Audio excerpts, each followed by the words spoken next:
আসসালামু আলাইকুম বন্ধুরা, কেমন আছেন? আলহামদুলিল্লাহ, আমিও ভালো আছি।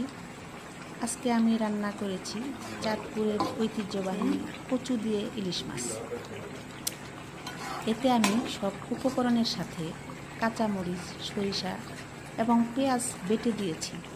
তাতে তরকারির কালারটা সুন্দর এসছে এবং ঝোলটা ঘন হয়েছে। আজকে দুপুরে রান্না কচু দিয়ে ইলিশ। এই যে দেখেন কি সুন্দর একটা কালার এসছে। প্রিয় খাবার।